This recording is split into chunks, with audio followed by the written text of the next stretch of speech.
안녕하세요. 책한민국입니다. 오늘 책은 70세 이후에도 가뿐하게 걷습니다.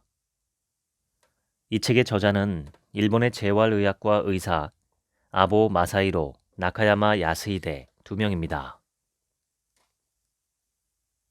전체 인구에서 65세 이상이 차지하는 비율이 7%를 넘으면 고령화 사회, 14%를 넘으면 고령 사회, 21%를 넘으면 초고령 사회라고 합니다.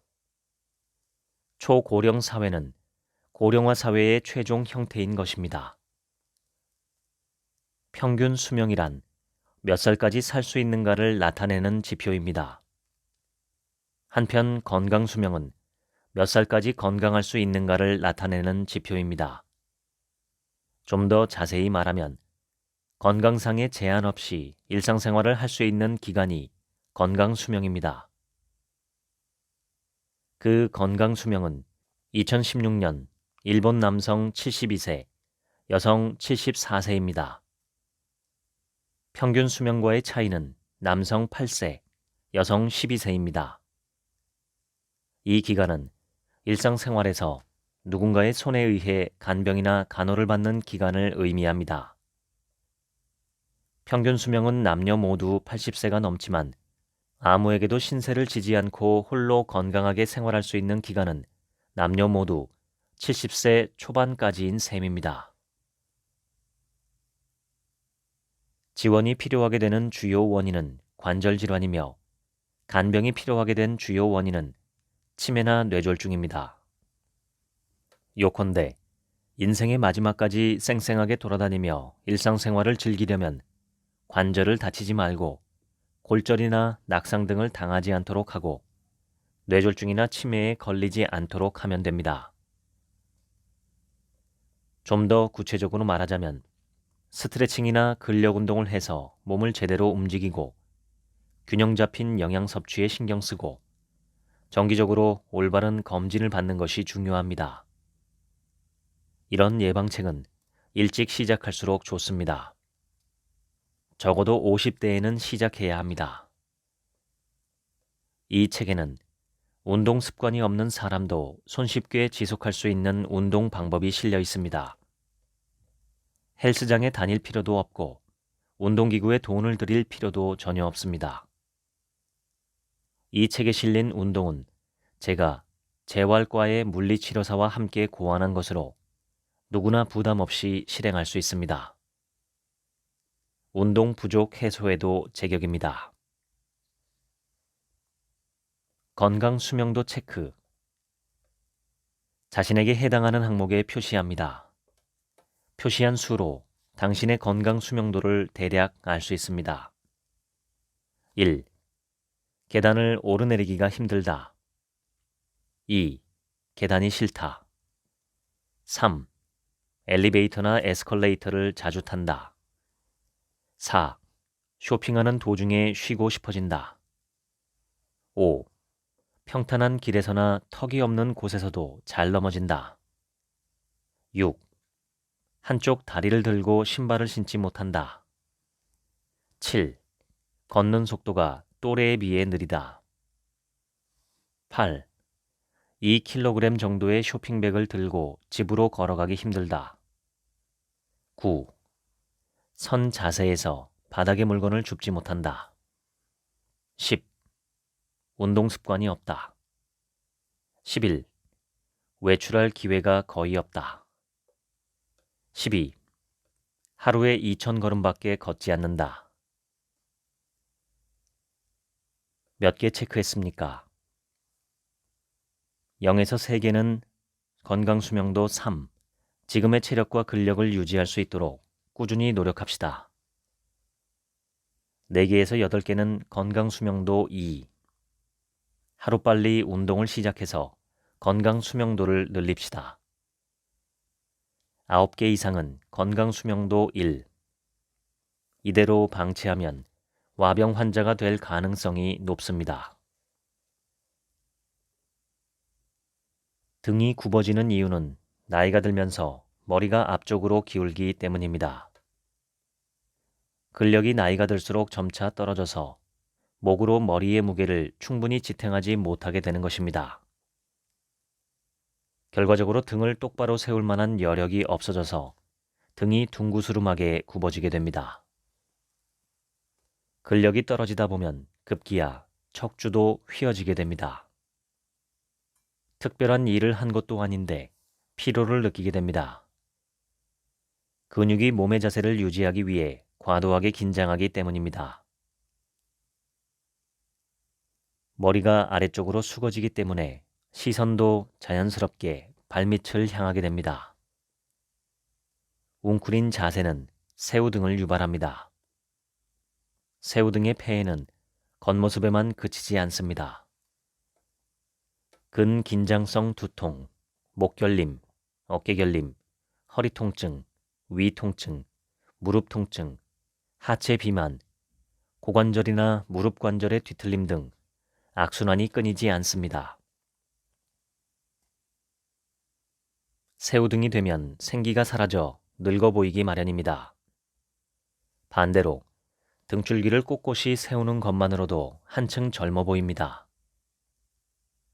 등을 둥구스름하게 방치해 둔다면 일단 걷는데 악영향을 끼칩니다.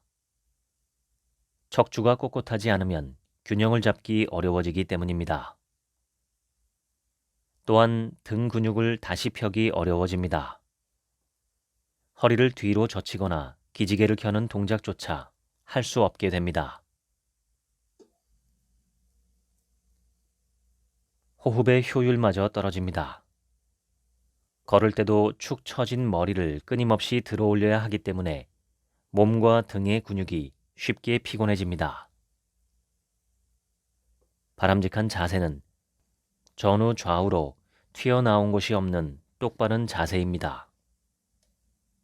허리가 지나치게 뒤로 젖혀진 자세는 좋지 않습니다. 벽에 뒷머리와 발 뒤꿈치를 대고 엉덩이가 살짝 닿을 정도의 자세를 취해보는 것이 좋습니다. 어깨에 힘을 빼고 머리가 벽에 확실히 닿도록 의식해야 합니다. 시선은 앞을 똑바로 향하고 턱은 가볍게 당기고 무릎은 완전히 펴줍니다. 자신이 그 자세를 똑바로 취하고 있는지 정기적으로 체크하는 것이 좋습니다. 구부정한 자세는 매우 불안정합니다. 근육 피로도가 쉽게 쌓이고 낙상의 위험도 높습니다. 몸의 앞쪽 근육을 쫙 펴는 스트레칭은 구부정한 자세를 간편하게 수정하는 방법입니다. 제가 추천하는 가장 좋은 방법은 바닥에 엎드리는 것입니다. 바닥에 엎드리고 양팔을 얼굴 밑에 포개어 놓습니다. 우리 몸은 무게 중심을 안정시키고 자세를 유지하는 힘을 갖고 있습니다. 균형을 유지하기 위해서는 중력의 부하를 가장 적게 받는 자세를 취해야 합니다.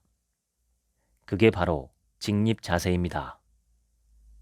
직립 자세는 양 다리로 튼튼하게 똑바로 서는 자세입니다. 이것은 근력의 조화가 가장 잘 잡힌 자세이기도 합니다. 외다리 서기 테스트 1. 편안하게 선 상태에서 좌우 다리를 번갈아 가며 외다리 서기를 해봅니다. 2. 조금 더 자신 있는 쪽의 다리로 외다리 서기를 한 후 얼마나 유지할 수 있는지 시간을 재봅니다. 50대는 60초 이상, 60대는 30초 이상 외다리 자리를 유지하지 못한다면 균형력이 저하되었다고 판정할 수 있습니다. 이대로 방치하면 낙상의 위험성이 점점 높아집니다. 균형력을 높이는 간단한 훈련이 몇 가지 있는데 여기에서는 발 뒤꿈치 들어올리기 훈련을 소개하겠습니다. 1. 등을 펴고 똑바로 섭니다. 다리는 편하게 벌립니다. 2. 처음에는 양손을 벽에 대고 5에서 10초간 발 뒤꿈치를 듭니다. 발 뒤꿈치를 살짝 띄우기만 하면 충분합니다. 3. 점차 한 손만 대고 버티기. 두 손가락만 대고 버티기, 손가락 끝으로만 버티기로 난이도를 단계적으로 높이다가 마지막에는 손을 벽에서 완전히 떼고 발 뒤꿈치를 듭니다. 뇌졸중은 암, 심장병, 노화에 이어 일본인의 사망 원인 중 4위를 차지합니다. 예전엔 1위였지만 응급 의료 체제가 발달하고 치료 기술이 향상되며 사망 환자가 줄어들었습니다. 하지만 뇌졸중 발생 건수 자체가 줄어든 것은 아닙니다. 간병이 필요한 40에서 64세의 환자 가운데 51.1%가 뇌졸중 환자라는 통계도 있습니다. 뇌졸중을 발병시키는 위험인자에는 수정할 수 없는 위험인자와 수정할 수 있는 위험인자가 있습니다. 수정할 수 없는 위험인자로는 나이, 성별, 뇌졸중의 가족력 등이 있습니다. 나이가 55세 이상이면 10세 올라갈 때마다 발병 위험이 2배 증가합니다. 남성이 여성보다 고위험군입니다. 수정할 수 있는 위험인자로는 고혈압, 당뇨병, 고지혈증, 심방세동 등의 심장질환, 비만, 경동맥 협착, 흡연, 운동 부족, 과도한 음주 등이 있습니다. 수정할 수 없는 위험인자는 요컨대 운명 같은 것이라서 사람의 힘으로 어찌할 도리가 없습니다. 그러므로 수정할 수 있는 위험인자를 통제하는 것이 중요합니다. 가장 효과적인 방법은 바로 적절한 운동입니다. 겨드랑이에 땀이 흐를 정도의 걷기 운동을 하는 것이 매우 좋습니다. 적절한 운동은 혈액순환을 개선하고 근력을 높입니다. 걷기는 치매 예방 효과도 큽니다. 미국 하버드 대학교 공중보건대학원에서 70에서 81세의 고령 미국인 여성 18,766명을 대상으로 실시한 조사에 따르면 걷기 운동을 한 주에 90분 이상 하는 사람은 40분 이하로 하는 사람에 비해 인지기능의 저하가 유의미하게 적었다고 합니다. 치매 예방에 효과가 있다고 의학적으로 인정받은 운동은 걷기뿐입니다. 오래 걷는 사람은 건강하게 오래 삽니다. 오래 걷는다는 말과 오래 산다는 말은 동의어라고 해도 좋을 정도입니다. 뇌졸중에 걸리면 대부분 팔다리에 마비가 와서 걷는데 어려움을 겪게 되는데 뇌졸중으로 입원해서 치료받는 사람이 걸어서 화장실에 갈 수 있게 된다면 퇴원할 날이 멀지 않았다라고 말하기도 합니다. 고령인데도 건강하다면 분명 젊었을 때부터 자주 걷는 사람일 것입니다. 건강하기 때문에 걷는 것이 아닙니다. 걷기 때문에 건강한 것입니다. 나카노조 연구라는 유명한 조사 연구가 있습니다. 이 연구는 2000년 이후 지속적으로 이루어지고 있는 연구인데 나카노조 마을에 사는 65세 이상의 모든 주민을 대상으로 일상의 운동 상황, 생활 자립도, 수면 시간 등을 조사해서 분석하고 있습니다. 이 조사 연구를 통해 어떤 운동을 얼마나 해야 좋은지를 알아냈습니다. 결과적으로 하루에 2,000걸음을 걸으면 와병 환자가 되는 일이 현저히 줄어든다는 사실이 밝혀졌습니다. 일본에서는 1965년 만보계라는 상품이 유행하면서 건강을 위해서는 하루 1만 걸음을 걸어야 한다는 속설이 퍼졌습니다. 하지만 이는 만보계라는 상품명 때문에 잘못 알려진 풍문일 뿐 의학적인 근거가 있는 것은 아닙니다. 실제로 1만 걸음까지 걸을 필요는 없습니다. 2,000걸음이면 와병 생활을 예방할 수 있고 7,000걸음이면 암, 동맥경화, 골다공증 등을 예방할 수 있다고 합니다. 살짝 힘들다 싶을 정도로 걷는 것이 기본입니다. 익숙해지면 시간과 거리를 조금씩 늘려나갑니다.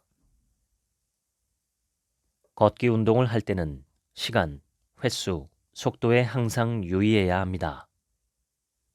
시간은 운동 1회당 30에서 60분, 횟수는 일주일에 3에서 5회, 속도는 빠르게 걷기로 땀이 조금 날 정도가 가장 좋습니다.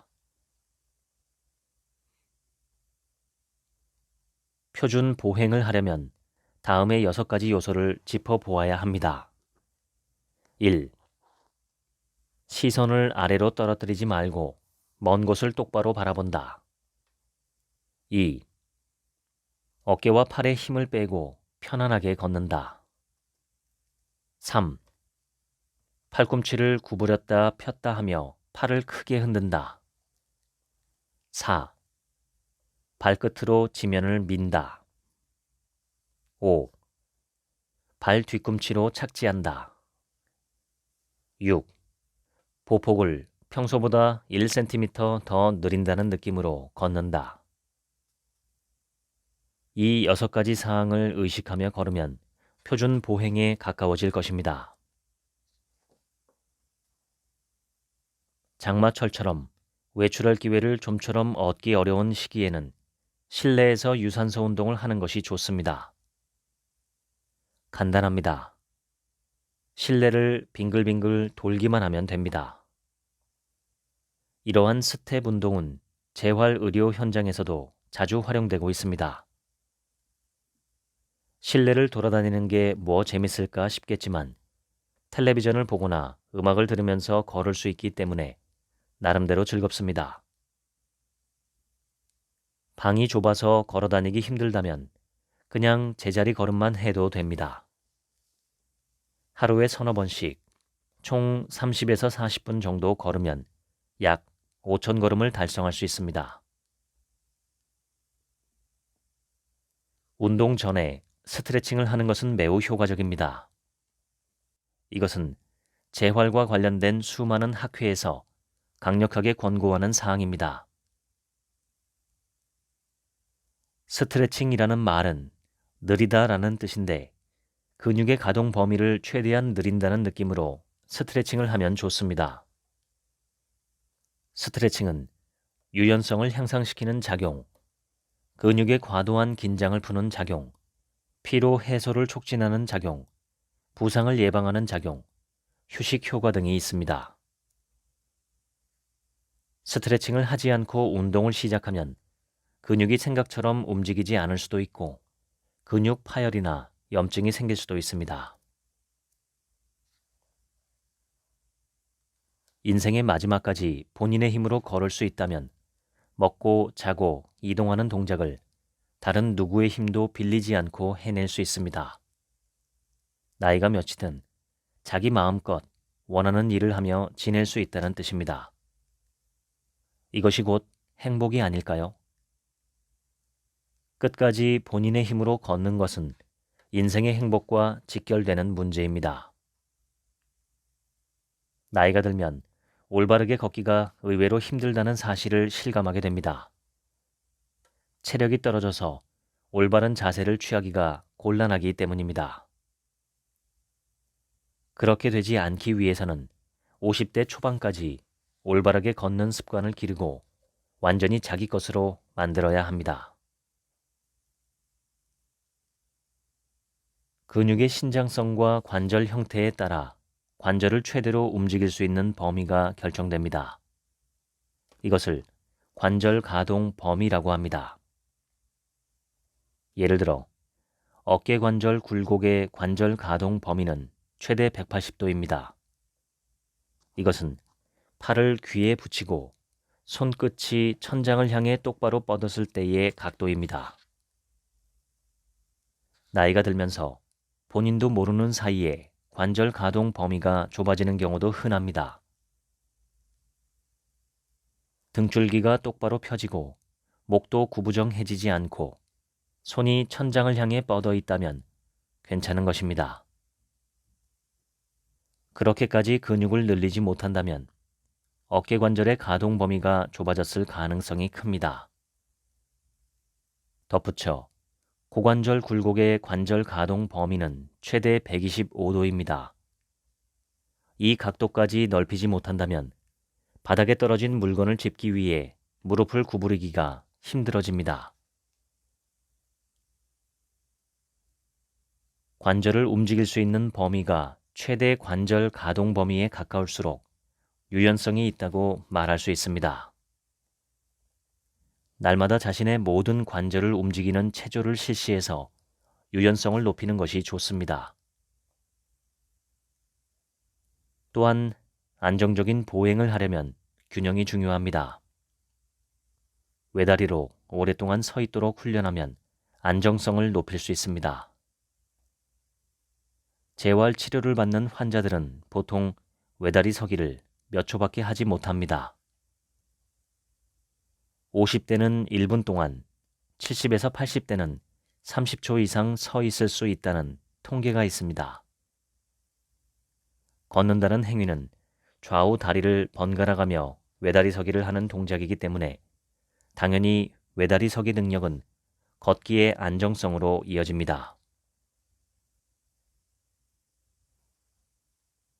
어깨 회선의 가동 범위는 일반적으로 열중시어 동작과 머리카락을 뒤로 묶는 동작으로 확인할 수 있습니다.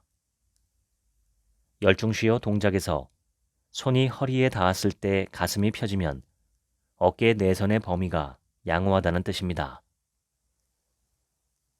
머리카락을 뒤로 묶는 동작에서 손이 뒤통수에 닿았을 때 가슴이 펴지면 어깨 외선의 범위가 양호하다는 뜻입니다. 50견에 걸리면 이 동작이 힘들어집니다. 예전에 체육 시간에 무릎을 편 채로 손을 바닥에 붙이는 스트레칭 동작을 배운 기억이 있을 것입니다. 지금은 꼭 바닥에 손이 닿을 필요가 없고 발목을 잡을 수 있는 정도면 충분합니다. 척주 후굴, 즉 뒤로 젖힘의 가동성은 허리를 뒤로 젖힘으로써 확인할 수 있습니다. 뒤쪽 벽에 달린 벽시계가 보일 정도로 허리를 젖힐 수 있다면 양호하다고 할 수 있습니다. 고관절은 굴곡과 신전을 할 수 있습니다. 의자에 앉은 자세에서 몸을 웅크렸을 때 가슴이 허벅지 앞면에 닿으면 굴곡하는 데 문제가 없다는 뜻입니다. 또한 선 자세에서 발을 뒤로 한 발짝 뺐을 때 가슴을 펼 수 있다면 신전하는 데 문제가 없다는 뜻입니다. 좌우를 모두 확인해 보세요. 바닥에 앉은 채 한쪽 다리를 뻗었을 때 무릎 뒤쪽이 바닥에 닿으면 무릎 관절 신전이 양호하다는 뜻입니다.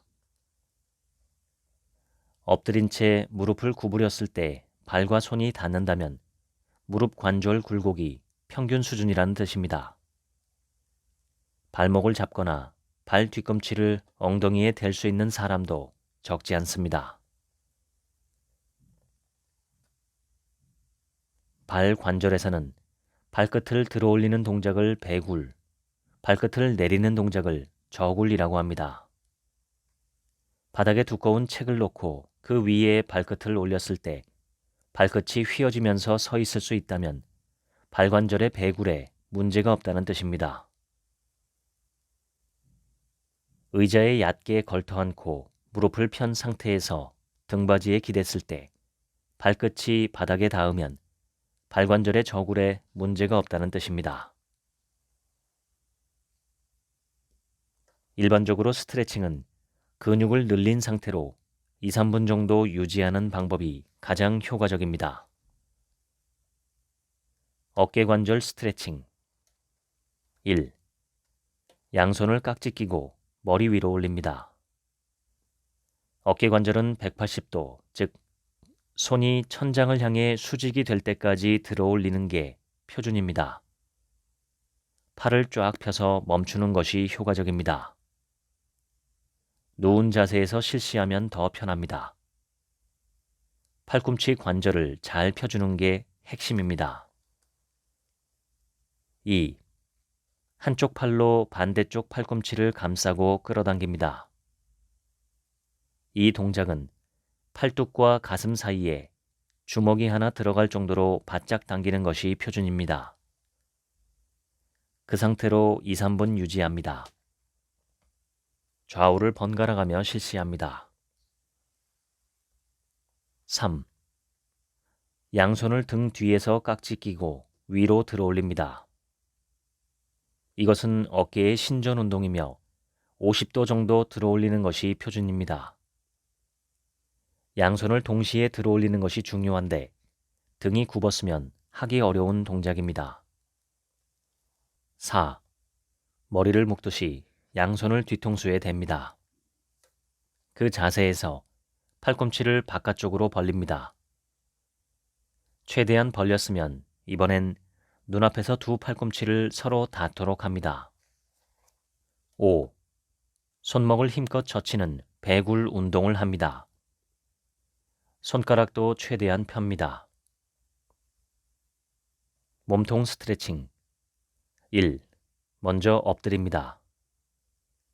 등이 굽어진 사람은 엎드리는 것만으로도 충분한 스트레칭이 됩니다. 팔꿈치로 바닥을 짚고 천장을 올려다봅니다. 이 움직임으로 대흉근과 복근 등 몸을 앞으로 숙이는 데 관여하는 근육들이 스트레칭 됩니다. 2. 의자에 앉아 몸통을 돌립니다. 누운 자세에서 몸통을 돌려도 됩니다. 3. 다리를 끌어안고 등을 둥글게 말면 등 근육의 스트레칭이 됩니다. 초기 요통을 줄일 수 있는 유명한 방법입니다. 고관절 스트레칭. 1. 누운 자세로 무릎을 한쪽씩 껴안습니다. 한쪽 무릎을 껴안고 가슴에 허벅지를 갖다 댑니다. 다른 쪽 다리는 똑바로 펴 놓습니다. 2. 누운 자세에서 한쪽 다리를 반대쪽으로 넘깁니다. 왼쪽 무릎을 고관절 위에서 구부리고 오른쪽으로 당깁니다. 오른손으로 왼쪽 무릎을 누르고 얼굴을 왼쪽으로 돌립니다. 오른쪽 다리는 편안하게 쭉 뻗습니다. 뼈는 다른 기관과 마찬가지로 늘 활발한 신진대사가 이루어지고 있습니다. 즉 뼈는 항상 골 흡수, 즉 파괴와 골 형성, 재생을 반복하고 있는 것입니다. 일반적으로 이 골 대사의 주기는 약 4개월이라고 하며 젊은 사람의 경우 1년 동안 전체 뼈의 20에서 30%가 다시 태어납니다. 뼈는 파골 세포에 의해 분해되고 조골 세포에 의해 재생됩니다. 골 대사가 정상적으로 이루어진다면 파괴되는 뼈와 새로 만들어지는 뼈의 양은 1대1로 유지되며 전체 골량에 변화가 일어나지 않습니다. 그런데 나이가 들며 골 대사의 균형이 무너지고 파골 세포의 기능이 조골 세포의 기능을 앞서게 되면 골량이 줄어들고 뼈의 구멍이 숭숭 뚫려서 약간의 충격으로도 쉽게 골절되는 골다공증에 걸리고 맙니다. 뼈를 튼튼하게 만들려면 뼈에 중력 자극을 주어야 합니다. 고령자가 골절을 예방하려면 게이트볼 같은 운동이나 하루 8,000걸음 정도의 산책을 해야 합니다. 운동을 통한 중력 자극. 이것이 뼈를 튼튼하게 만들기 위한 필수 요소입니다. 뼈는 부하가 걸릴수록 뼈를 만드는 세포가 활발해지고 강해지는 성질이 있습니다. 걷기 운동, 계단 오르기, 외다리 서기, 스트레칭 등 모든 종류의 운동이 뼈를 단단하게 만듭니다. 각자의 상황에 따라 자신에게 맞는 운동을 조금씩이라도 꾸준히 해나가는 것이 중요합니다.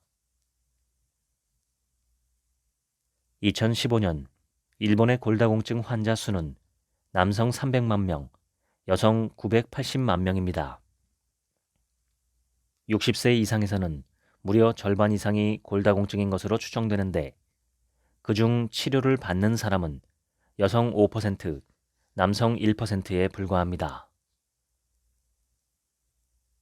골다공증은 하룻밤 자고 일어나면 낫는 병도 아니고 상태를 지켜본다고 저절로 좋아지는 병도 아닙니다. 나이가 들었다고 해서 누구나 겪어야 하는 숙명적인 병은 더더욱 아닙니다. 아프지 않다고 해서 그냥 내버려두면 어느샌가 등이 둥구스름하게 굽은 상태로 걷는 자신을 발견하게 됩니다. 척추 골절을 처음 발견했을 때 치료하지 않으면 1년 안에 20에서 30%의 확률로 또 다른 척추 골절이 발생합니다.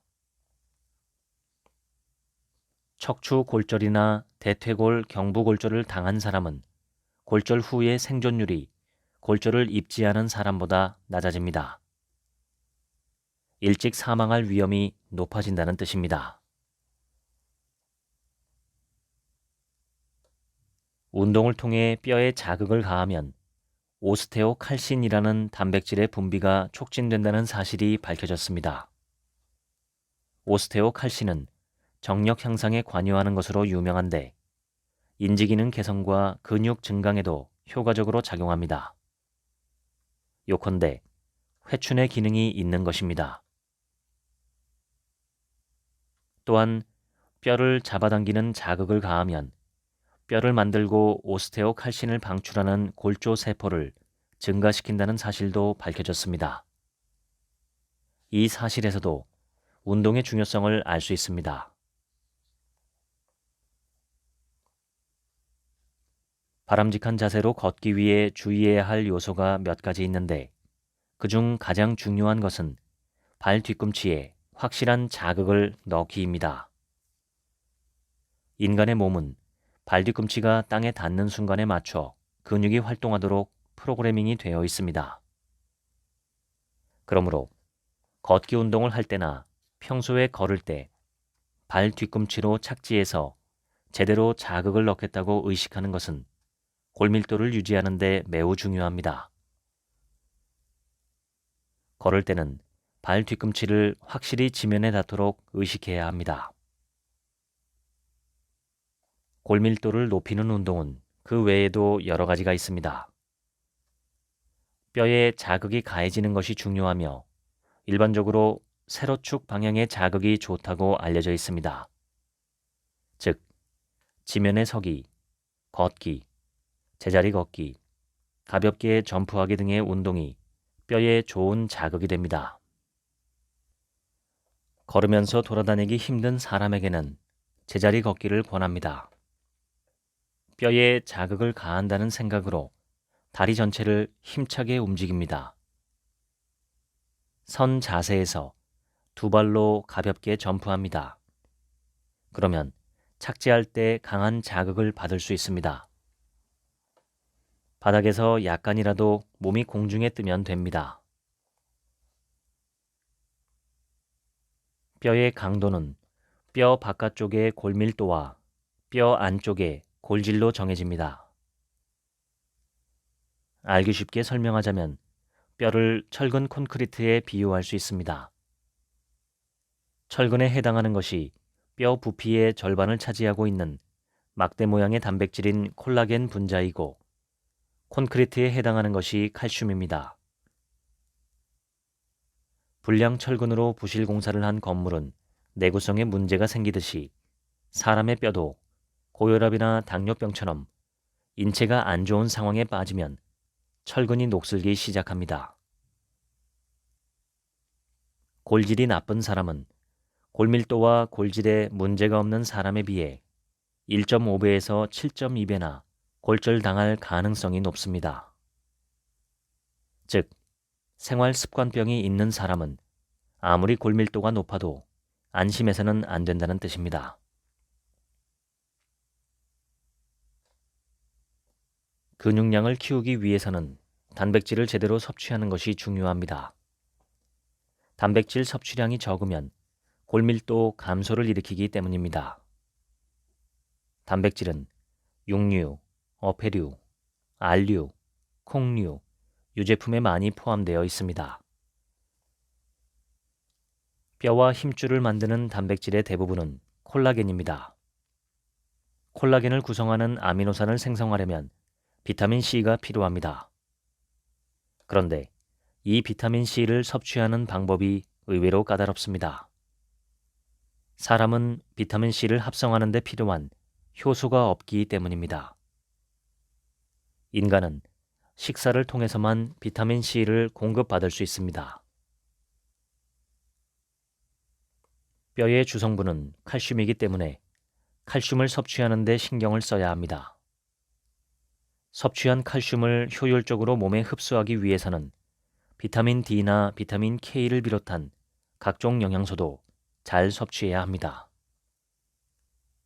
칼슘이 많이 함유된 음식, 콩제품, 우유 및 유제품, 작은 생선, 말린 새우, 소송채, 청경채 등 비타민 C가 많이 함유된 음식, 딸기, 레몬, 파슬리, 파프리카, 피망, 여주 등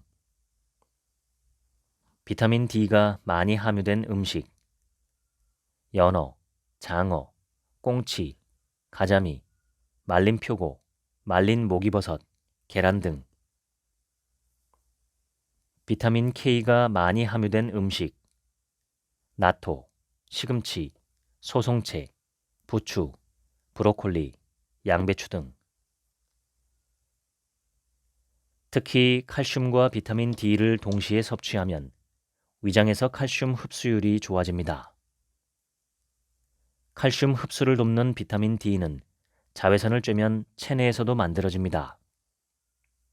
여름에는 나무 그늘에서 30분 정도 시원하게 앉아있기만 해도 비타민 D가 체내에서 충분히 만들어집니다.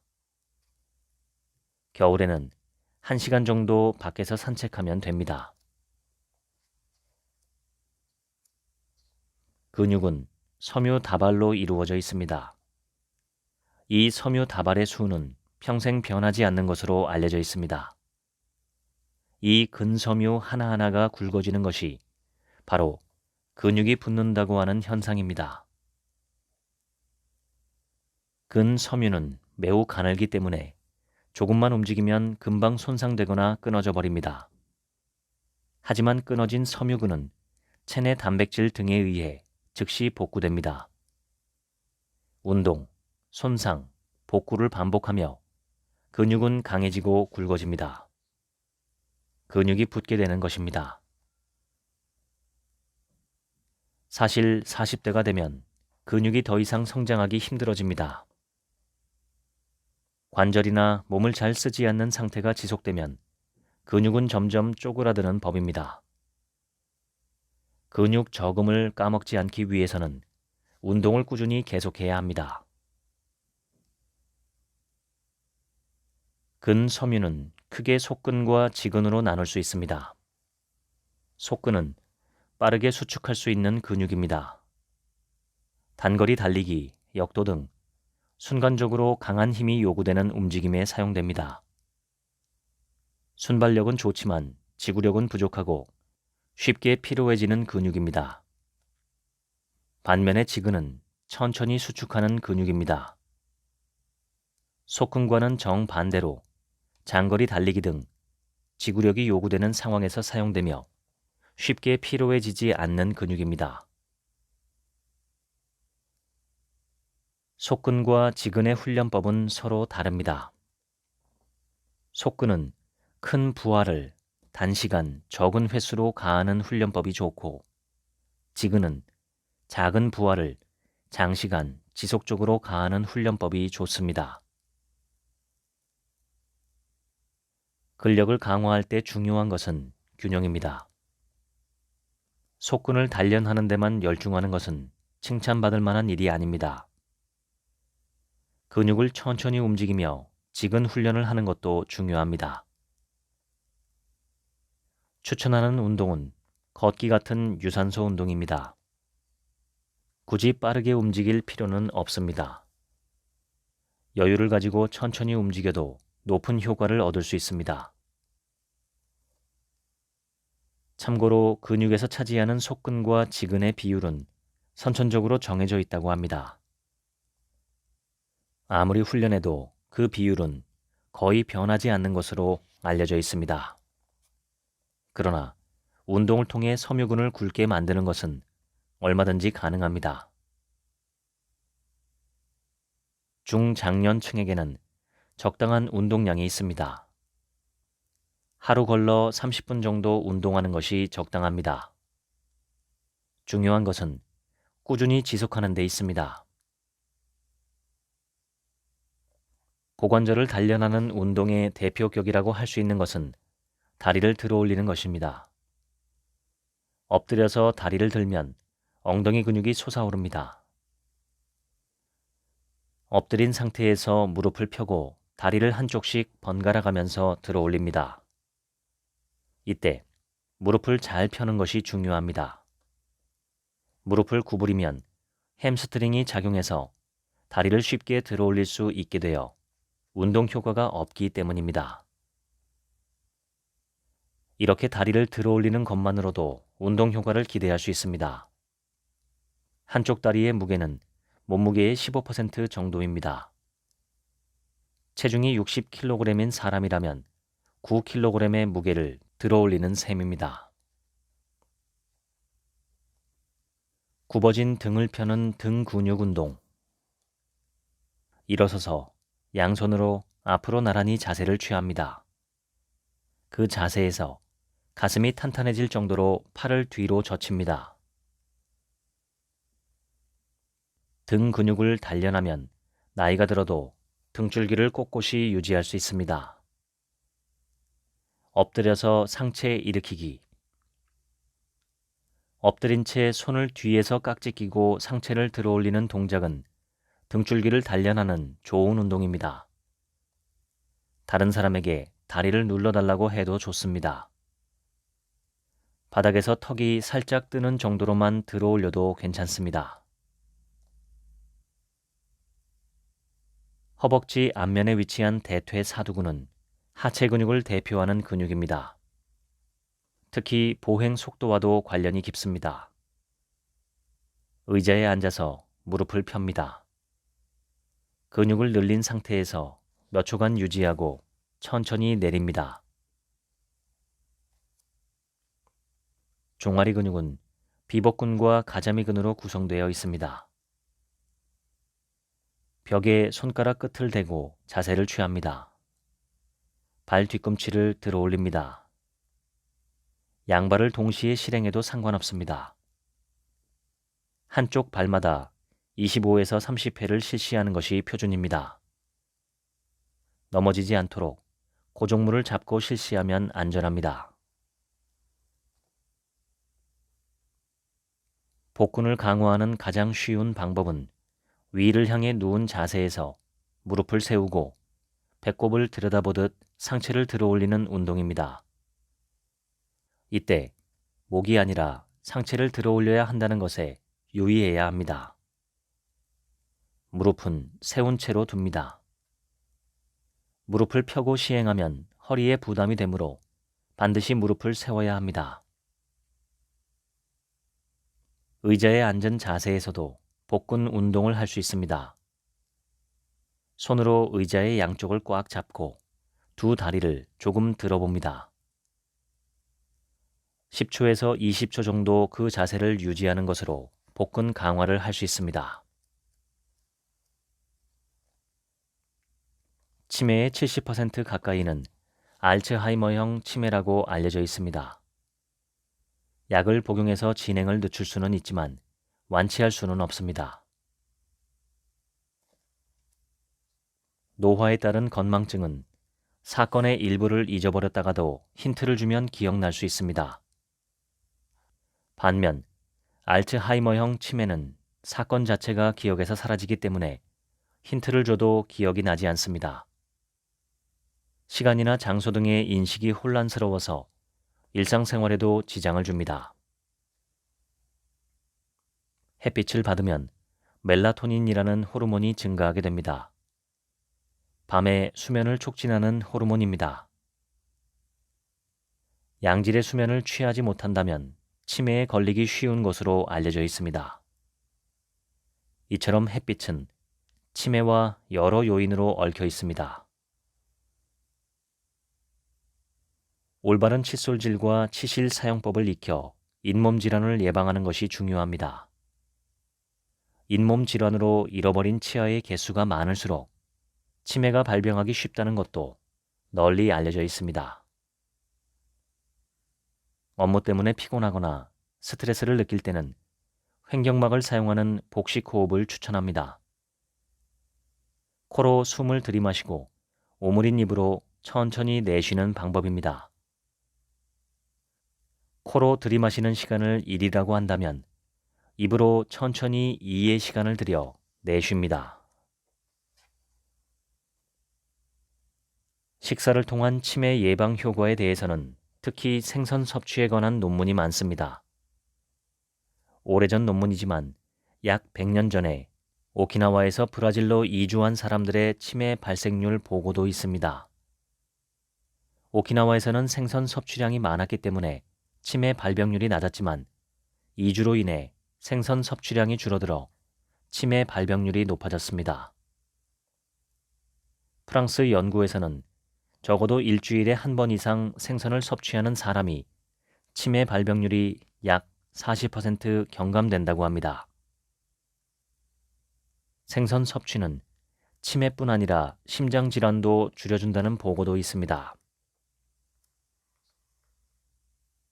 비만과 치매 사이에는 상관관계가 있는 것일까요? 정답은 큰 상관관계가 있다입니다.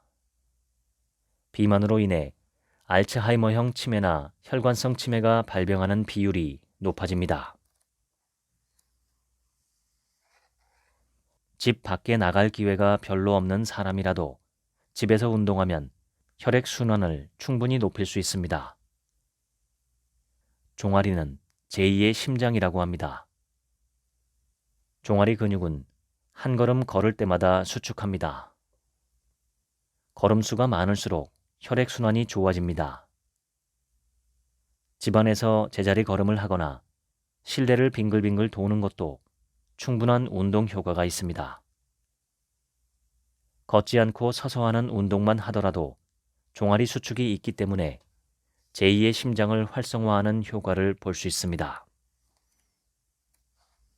운동을 지속하는 것은 어디까지나 의지이며 의지는 지휘 고하를 막론하고 모든 사람에게 평등합니다. 운동에 센스가 있는 사람이 더 효율적으로 운동할 수 있는 것은 사실이지만 의지에 관해서는 만인이 평등한 것입니다. 반드시 해내겠다는 의지를 가지고 우선 한 달 정도 실천해 보십시오. 익숙해지는 것이 무엇보다 중요하며 지속하는 것이 힘이 됩니다. 기왕 오래 사는 인생, 자유롭게 움직일 수 있는 시간도 늘어날 수 있도록 함께 노력합시다. 70세 이후에도 가뿐하게 걷습니다. 읽어드렸습니다. 지금부턴 제 얘기입니다. 운동은 생활 습관으로 들이는 것이 좋습니다. 가령 A라는 행동을 할 때 B라는 운동 행동을 짝지어서 항상 함께하는 버릇을 들이는 것입니다. 예를 들어 저는 영상 컷 편집을 할 때 팔굽혀펴기나 스쿼트 혹은 철봉 운동을 합니다. 1시간짜리 영상 컷 편집에 1시간 30분 정도가 소요되는데 노트북 컴퓨터로 편집이 필요한 영상을 플레이해놓고 그걸 귀로 집중해서 들으면서 몸은 운동을 합니다. 한 세트 운동을 하면 스마트폰 타이머를 이용해서 5분간 휴식을 하고 계수기를 이용해서 운동 횟수를 기록합니다. 이때 작지만 유용한 팁이 있는데 계수기에 찍힌 숫자를 일부러 보지 않는 것입니다. 평소에 팔굽혀펴기를 200개 하던 사람이라면 계수기에 찍힌 숫자가 200에 가까워질수록 몸은 점점 더 힘들어지고 간신히 200을 달성하게 됩니다. 그런데 의식적으로 계수기에 찍힌 숫자를 보지 않고 스스로 마음속으로 아직 200에 도달하려면 한참 멀었다 라는 자기 암시를 하며 운동하면 나도 모르는 사이에 200을 훌쩍 넘게 됩니다. 이것은 마인드 치팅이라고 할 수 있습니다. 의도적으로 자기 자신을 속여서 더 많은 운동을 하는 것이죠. 마인드 치팅을 통해 알 수 있는 것은 우리에게는 우리가 생각하는 것보다 더 많은 능력이 있다는 것입니다. 계수기의 숫자를 매번 보면서 팔굽혀펴기를 하는 것과 계수기의 숫자를 전혀 보지 않고 몸의 느낌에 집중해서 몸이 도저히 할 수 없겠다 싶은 정도까지 운동을 하는 것, 그 차이를 확인해 보시면 좋겠습니다. 최소한 50% 정도는 더 많은 운동을 할 수 있습니다. 스쿼트도 마찬가지입니다. 머릿속으로 몇 개를 해야겠다 목표를 잡고 운동을 하는 것과 그러한 계획을 하지 않고 오로지 몸의 느낌에만 집중한 채 운동에 몰입하면 결과적으로 훨씬 더 많은 운동을 알차게 진행할 수 있습니다. 생각과 마음은 대단히 교활해서 남은 물론 나 자신을 속입니다. 가장 많이 속이고 속는 사람은 나 자신이죠.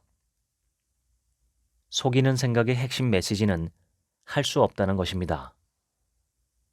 나는 할 수 없다. 나는 팔굽혀펴기를 할 수 없다. 나는 달리기를 할 수 없다.